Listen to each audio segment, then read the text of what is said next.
बिस्मिल्लाहिर्रहमानिर्रहीम। अस्सलाम वालेकुम। मैं हकीम नईम असगर निज़ामी हर्बल्स की तरफ से आप दोस्तों की खिदमत में हाज़िर हूँ और मैं उम्मीद करता हूँ कि आप सब दोस्त खैरियत से होंगे।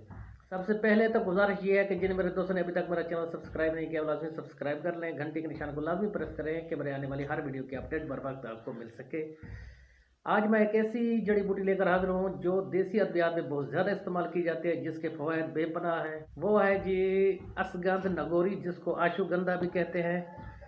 ये जड़ी बूटी बाहर से ब्राउन कलर की होती है, चखने में इसका ज़ायका तल्ख होता है। ये आक्सन होता है एक पौधा, उसकी शाखें और जड़ें होती हैं। इसका इस्तेमाल बहुत ज़्यादा किया जाता है, ख़ुसूसन जरियान एहतलाम के मसाइल में, मर्दाना कमज़ोरी की मसले में, और साथ ही पट्ठों की कमज़ोरी, जोड़ों का दर्द, और जो अफराद दुबले जिस्म के मालिक हैं यानी कमज़ोर जिस्म के मालिक हैं, उनके उनके जिस्म को फरबा करने के लिए इसको बहुत ज़्यादा इस्तेमाल किया जाता है। ज़्यादातर इसको दूसरी अद्वियात के साथ मिलाकर इस्तेमाल किया जाता है। बहुत कम ही इसको अकेला सबूत बनाकर इस्तेमाल करते हैं। आज मैं आपको मुख्तलिफ तरीके बताऊँगा इस्तेमाल करने के, और साथ ही जो मुख्तलिफ मसाइल हैं उनमें इसको किस तरह इस्तेमाल करना चाहिए वो भी मैं आपको बताऊँगा। अश्वगंध में विटामिन B12 बहुत ज़्यादा मकदार में होता है। ये पट्ठों की कमज़ोरी के लिए बहुत ही मुफीद है। जिन अफराद के पट्ठे कमज़ोर हो चुके हैं, पट्ठों में खिंचाव रहता है, साथ ही जोड़ों में दर्द और जोड़ों में सूजन है, कमर के मोहरों में दर्द है, और साथ ही जिन अफराद का मसला दिमागी कमज़ोरी का है उनके लिए भी ये मुफीद है। तरीका इस्तेमाल इसमें यह है कि जो अफराद जोड़ों के दर्द और पट्ठों की कमज़ोरी के मसाइल का शिकार हैं, वो इस तरह करें कि तकरीबन 50 ग्राम अश्वगंध लें, 50 ग्राम लें सुरंजा शीरी। इनको दोनों को पाउडर करके मिक्स कर लें। सुबह शाम आधी आधी चम्मच पानी के साथ खाना खाने के बाद इस्तेमाल करें। अब बात करते हैं कमज़ोर जिस्म अफराद के लिए, जिनके जिस्म बहुत ज़्यादा कमज़ोर है, वीक हैं, दुबले हैं। वो इस तरह करें कि 50 ग्राम अश्वगंध लें, 50 ग्राम लें मगज़ बादाम, और इसमें शामिल करें तकरीबन 30 ग्राम मूसली सफ़ेद, मिक्स करके रख लें।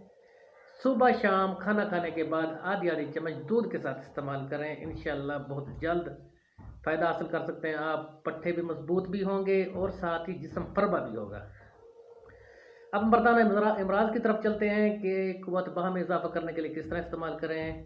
क़ुव्वत बाह जिन अफराद को मर्दाना कमज़ोरी का मसला है, वो तकरीबन 20 ग्राम अश्वगंध लें और तकरीबन 20 ग्राम लें अकरकरा, और इसमें शामिल कर दें तकरीबन 10 ग्राम ताल मखाना।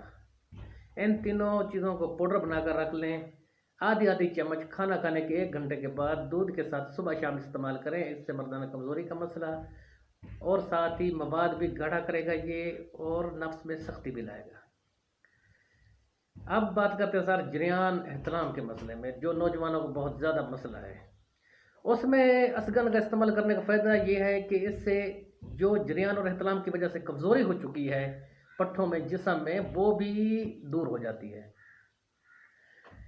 अश्वगंध लें 50 ग्राम लें सतावर, अच्छी तरह इनको पाउडर करके मिक्स कर लें। खाना खाने से तकरीबन 1 घंटा पहले दूध के साथ सुबह शाम यूज़ करें, इस्तेमाल करें, तो इससे जरियान और एहतलाम का मसला भी ठीक हो जाएगा। और जिस्म में जो कमज़ोरी हो चुकी है जरियान की वजह से या एहतलाम की वजह से, वो भी इंशाल्लाह अल्लाह के फजल से 10-15 दिनों में ही ठीक हो जाएगा मसला आपका, जिस्म की कमज़ोरी का भी और जरियान एहतलाम का भी। ख़ुसूसन वो अफराद जिनकी उम्र तकरीबन 40 साल से ऊपर है, वो इसका पाउडर बना लें। सुबह शाम सिर्फ अश्वगंध का ही पाउडर बना लें, सुबह शाम आधी आधी चम्मच इस्तेमाल करें पानी के साथ या दूध के साथ। बुढ़ापे को जल्दी आने को ये रोकता है, चेहरे पर झुर्रियाँ पड़ने को रोकता है, यानी ये इतने इसके फ़ायदे हैं। लाजमी इस्तेमाल करें। ये हमारी देसी अद्वियात में तो बहुत ज़्यादा इस्तेमाल किया जाता है और बहुत ही मुफीद है। अब मैं आप दोस्तों से इजाज़त चाहता हूँ। जिन दोस्तों को वीडियो अच्छी लगी वो लाजमी लाइक कर लें, सब्सक्राइब जिन दोस्तों ने अभी तक नहीं किया वो लाजमी सब्सक्राइब कर लें, घंटी के निशान को लाजमी प्रेस किया करें कि मेरे आने वाली हर वीडियो आप तक बर वक्त पहुँच सके। अब मैं आप दोस्तों से इजाज़त चाहता हूँ।